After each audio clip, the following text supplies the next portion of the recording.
পারবে না, তোমাকে খুঁচিয়ে খুঁচিয়ে হত্যা করবে।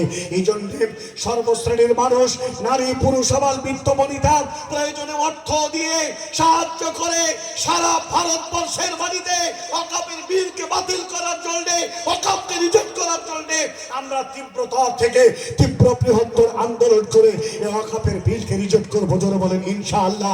নারে তাকবীর, নারে তাকবীর। ইনশাআল্লাহ আমরা মুসলমান, আমরা আহলে হাদিস, হানাফি, দেওবন্দি সর্বস্তরের মানুষেরা আমরা আন্দোলন করে আমরা এই সন্ত্রাসী নামক সরকারকে উৎখাত করব। জোরে বলেন ইনশাআল্লাহ। আসুন, আমি আপনার কাছে বেশি কথা বলতে চাই না।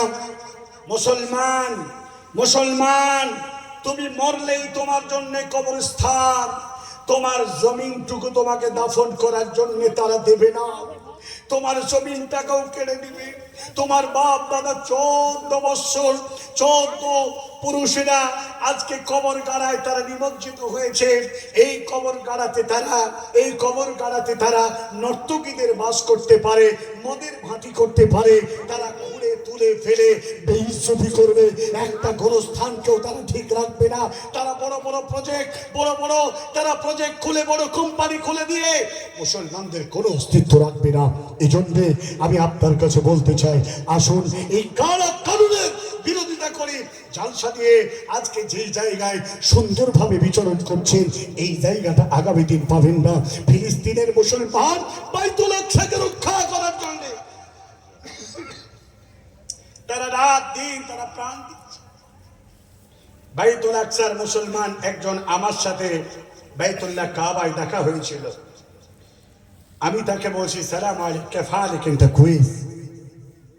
উনি বললেন, ওয়া আলাইকুম আসসালাম ওয়া রাহমাতুল্লাহি ওয়া বারাকাতুহু, ইয়া শেখ কেফা আলাইক। আমি বললাম, আপনি কেমন আছেন? ভালো আছেন? কুল্লু তাইয়্যিব জামিয়া, কেফা আলাইক আহলে বাইতি ওয়া বুজুরা, আপনার সন্তান পরিবার পরিজন সবাই ভালো আছে তো? উনি বলছেন, আলহামদুলিল্লাহ আলা কুল্লি হাল, কুল্লু তামাম জামিয়া, সকলেই ভালো আছে। ভালো না থাকলেও কেউ যদি জিজ্ঞাসা করে আপনি কেমন আছেন, আপনি কি বলবেন? আলহামদুলিল্লাহ। তো উনি বলছেন, আমি বললাম ফাইনা জিত না, উনি আমাকে বলছেন ফেন জিত, আপনি কোথা থেকে এসেছেন? আমি বললাম জি তো মিনাল হিন্দ, আমি ইন্ডিয়া থেকে এসেছি, ভারতবর্ষ থেকে এসেছি। উনি তো আমাকে জড়িয়ে ধরে বলছেন, আনা জি তো মিনাল ফিলিস্তিন, আমি ফিলিস্তিন থেকে এসেছি, আপনি তো আমারই ভাই। জোরে বলবেন না সুবহানাল্লাহ।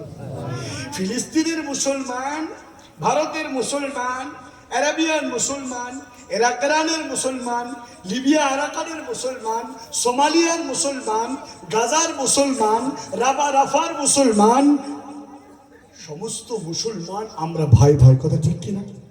কুল্লু মুসলিম ইখওয়ান, প্রত্যেকটা মুসলমান ভাই ভাই, প্রত্যেকটা মুসলমান বোন বোন, মহিলারা।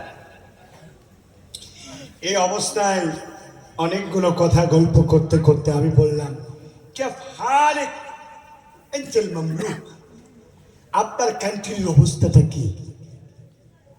উনি বললেন, এই কথা যখন আপনি বলছেন তাহলে শুনুন, একটি উদাহরণ শুধু দিল এমন ভাবে, জাওয়ামিল কালিম, একটা কথায় ব্যাপক অর্থ হয় এমন কথাই তিনি বোঝালেন।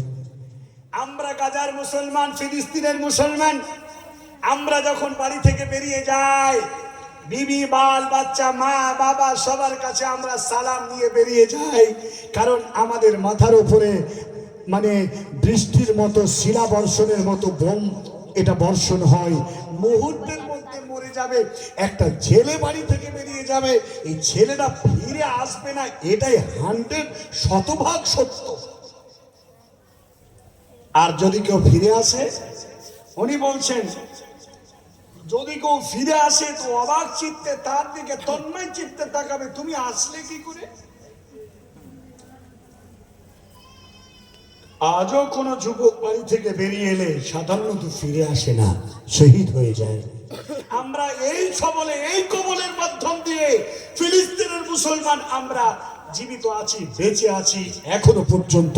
বাইতুল্লাহ কাবার ইমাম সাহেবরা যখনই দোয়ায়ে কুনুতে নাজিলা পড়েন তখন তিনারা এই দোয়াটা করেন, আল্লাহুম্মা আইজ্জাল ইসলাম ওয়াল মুসলিমিন, আল্লাহুম্মা আইজ্জাল ইসলাম ওয়াল মুসলিমিন ওয়াল ফিলিস্তিন। সমগ্র ফিলিস্তিনের মুসলমানদেরকে আল্লাহ ইজ্জত দেন, হেফাজত করেন। আল্লাহ ফিলিস্তিনের মুসলমানদের ব্যাপারে খাস করে আজও বাইতুল্লাহ কাবা এই জন্য দোয়া হয়। ভাইজান, আমি আপনার কাছে বলতে চাই, এই ফিলিস্তিন, এই গাজার মতো অবস্থা